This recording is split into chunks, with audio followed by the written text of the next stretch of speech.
Amazing Mini Mario toy. Hurry, buy.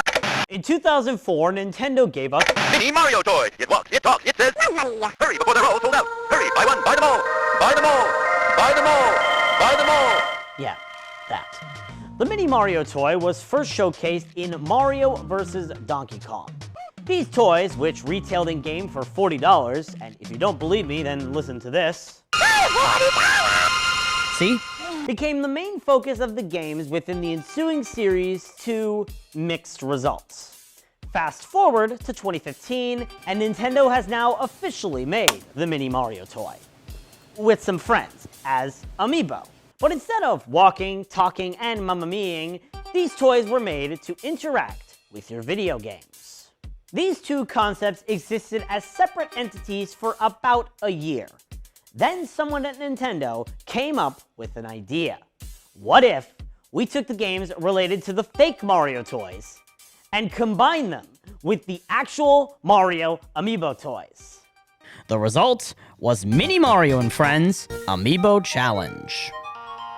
In this episode of Cartridges and Consoles, we'll dive into this weird anomaly of a Nintendo game that utilized Amiibo in an interesting yet compelling way, but at the same time is a game that definitely could have been a bit better from a general gameplay perspective.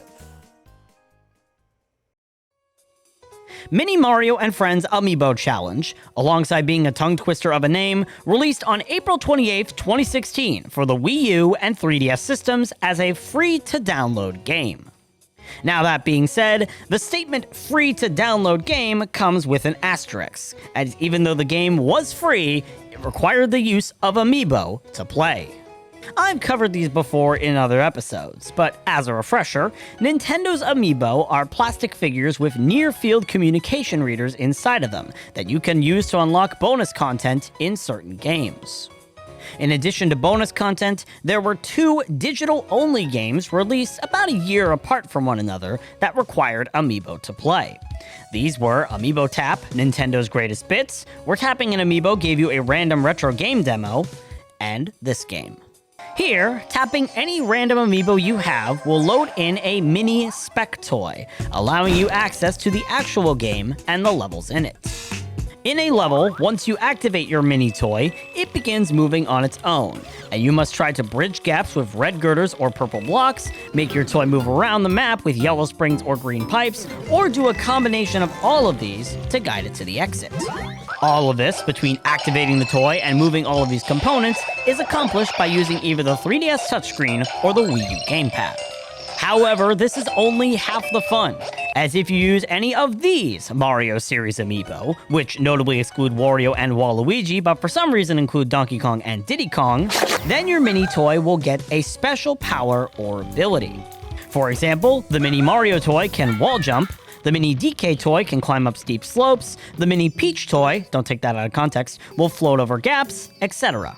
It's with these different abilities that you'll be able to obtain Amiibo cards to unlock bonus levels, or reach character-specific exit points that will unlock extra worlds, each of which relate to a specific Mario Amiibo and have their own unique gimmicks. There are a total of 12 levels in the main world that don't require any specific Amiibo, 40 character-exclusive levels, and 11 bonus levels after you've beaten the main game. Now, as for the positive aspects of this game, I do think it's a good thing that they made it so you can play this game even without having a Mario series Amiibo. While yes, you need specific Amiibo to get the most out of the game, if you just want to play the game, then you can use any Amiibo you happen to have. From your expensive Mega Yarn Yoshi to your bargain bin Animal Crossing Amiibo, anything allows you to play as, at minimum, the mini spec toy, and still unlock a decent amount of gameplay. The game even will, to a small degree, alter the layout of the level to guarantee you have a chance of securing the necessary points to meet a minimum goal rank, helping cement the fact this game was made to be played with any Amiibo. In addition, the music is actually pretty good in this game.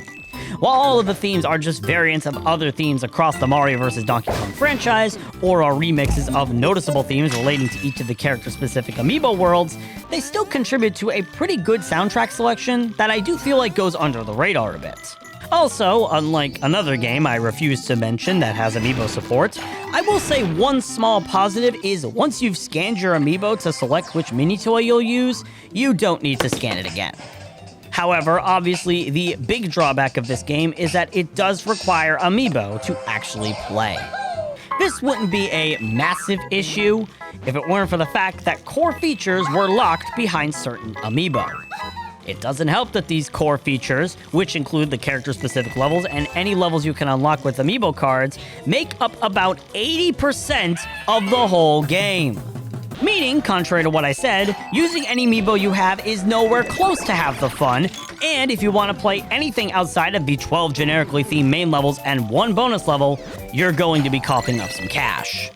This can be a bit of a problem if you're a die-hard completionist, as there is no logistical way to complete this game without at least something to simulate the necessary Amiibos, some of which are much harder to get than others. This completionist factor is exacerbated by the fact that every main level takes anywhere from 2 to 3 different Amiibo to complete. So ignore what I said about not needing to scan an Amiibo after you've used it, because you actually need all your Amiibo on standby, ready to scan when needed.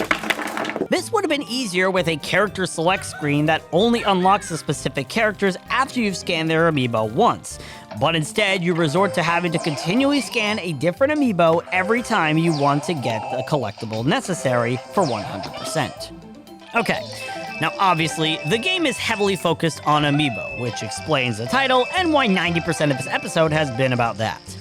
But what about the actual game itself?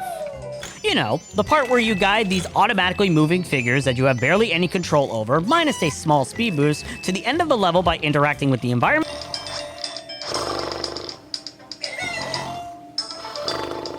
Yeah, it's not that great. Now granted, looking at this game as a standalone title, this gameplay mechanic is okay and definitely has its moments. However, this is technically a game in a series. A series that by 2016 already had 4 games, all of which released in a decade prior, and one that released just a year prior, that all operated the exact same way. It's fine enough for a casual gamer or a newcomer to the series that doesn't get bored easily and can sit through 63 levels of this, but even with the new mechanics introduced in each main level and the extra worlds, all of it can feel very monotonous after a while. It doesn't help that in more than one instance, once you've set the path to the exit of the level, there's basically nothing to do except sit back and do nothing until your mini toy finishes the level, minus making the toy speed up as much as possible to get a faster time. I had countless moments while recording all of this where I was able to walk away and do something else while the level just played out, since I knew it was just a matter of waiting for the mini toy to hit the exit before I could move on to the next one. Let it be known when that level started, I was all the way over here. In summary, Mini Mario and Friends Amiibo Challenge can be considered a pretty solid free-to-play game, but its over-reliance on Amiibo is what ruins the experience. While yes, you don't need a specific Amiibo to actually play the game, if you're a die-hard completionist, or heck, want to even get the best possible experience, you're going to be looking for all of the necessary Amiibo to get you through. Even then, this wouldn't be that big of a problem if the gameplay you were using these Amiibo to partake in wasn't easily repetitive and already stretched thin within the 10 years since its introduction. While it is a good game if you're a die-hard Nintendo fan who has all the Amiibo necessary and doesn't get bored easily, I cannot, in good faith, recommend this game to anybody who doesn't fill that very niche field. This game is just not worth your money or your time. Mini Mario and Friends Amiibo Challenge on the Wii U and 3DS gets my rating of 3 cartridges out of 10.